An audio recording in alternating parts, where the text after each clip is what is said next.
বাংলাদেশের স্বাধীন আছে, আর আরাকান নিয়ে আমাদের মাথা ঘামানোর সময় নাই। আমরা বাংলাদেশকে কিভাবে সিঙ্গাপুর বানাবো, বাংলাদেশকে কিভাবে সুইজারল্যান্ড বানাবো, এটা হচ্ছে আমাদের কাজ। ওরা যখন আমাদেরকে নিয়ে নাক গলাবে, আমাদের সার্বভৌমত্ব নিয়ে যখন টানাটানি করবে, তখনই আমরা তাদের বিরুদ্ধে কথা বলবো। এছাড়া আমাদের কোনো কথা বলার দরকারই নেই আমাদের। আমি জানি ভারত উস্কানি দিচ্ছে, আমাদেরকে কথা বলানোর চেষ্টা করছে, আমরা বলবো না এই বিষয়ে।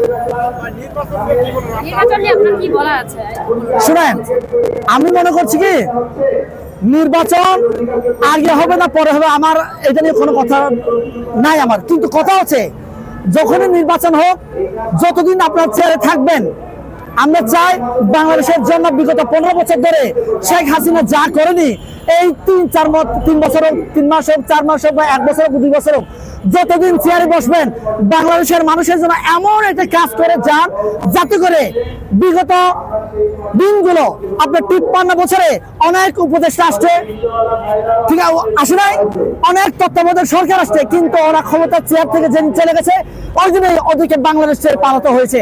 আমি চাই না এই উপদেষ্টা পরিষদের একটা উপদেষ্টা বাংলাদেশ ছেড়ে পালাতে হয় মতো। ওদেরকে ভালোবাসে বাংলাদেশের মানুষ আগলে রাখুক, এরকম কাজ তাদের কাছ থেকে আমি চাই। বাংলাদেশের মিডিয়া আর ভারতের মিডিয়ার মধ্যে পার্থক্য কি বুঝলেন আপনি আজকে? শোনেন, বাংলাদেশের মিডিয়া আমি মনে করছি আপনাদেরকে আরো মেরুদণ্ড সোজা করে শক্ত করতে হবে। কারণ ভারতের মিডিয়া যেভাবে আমাদের বাংলাদেশকে নিয়ে প্রভাকাণ্ডা ছড়াচ্ছে, আপনাদেরকে মনে হয় ভূমিকা রাখা উচিত বাংলাদেশের পক্ষে কথা বলার জন্য, মানুষ যাতে করে আমাদের বাংলাদেশের যে ইমেজ ক্ষুণ্ণ আছে, এই ইমেজ ক্ষুণ্ণতার জায়গা থেকে যাতে করে আমরা কি বলে এটাকে, যাতে করে ওরা যে আমাদেরকে ইমেজ ক্ষুণ্ণ করার চেষ্টা করছে, যাতে করে আমাদের মধ্যে দিয়ে আমরা না আন্তর্জাতিক বিষয়কে আমরা জানাতে পারি না আমরা ঠিকই আছি, আমরা ভালো আছি। ঠিক আছে, অনলাইন মিডিয়া তো ভারতের বিরুদ্ধে প্রতিবাদ করতেছে, কিন্তু বাংলাদেশ সরকারি মিডিয়াগুলো করতেছে না। এই বিষয়ে আপনার বার্তা কি?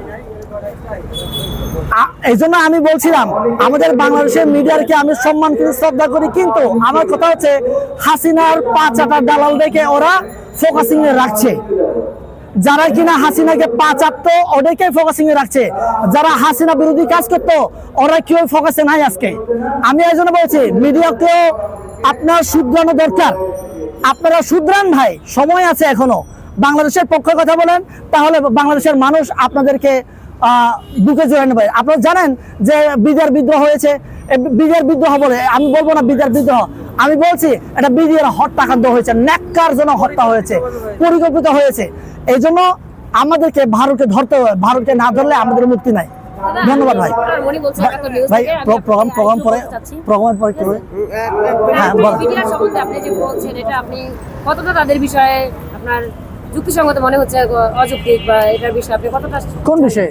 এই বিডিআরদের যে আপনার চাকরি থেকে অব্যাহতি দিচ্ছে তাদের অনেক বিষয়। না, আমরা আসলে আমাদের গণ অধিকার পরিষদের ব্যানার থেকে আমরা তীব্র নিন্দা জানিয়েছি যে এটা আপনার শেখ হাসিনার জন্য এবং ভারতের ইন্ধনে এই কাজটা হয় না। আমরা চাই যে বাংলাদেশের সঠিক আপনার বিচার হোক, যাতে করে একটা দৃষ্টান্ত তৈরি হতে পারে যে ভারত যদি আমাদেরকে আবার এরকম কাজ করে আমরা তাদের দোষকদেরকে আমরা এভাবে শাস্তি দিব। এটা একটা দৃষ্টান্ত হোক, দৃষ্টান্ত আমরা চাই। দৃষ্টান্ত চাওয়ার জন্য আমরা কমিশন, এমন লোকদেরকে নিয়ে কমিশন করা হোক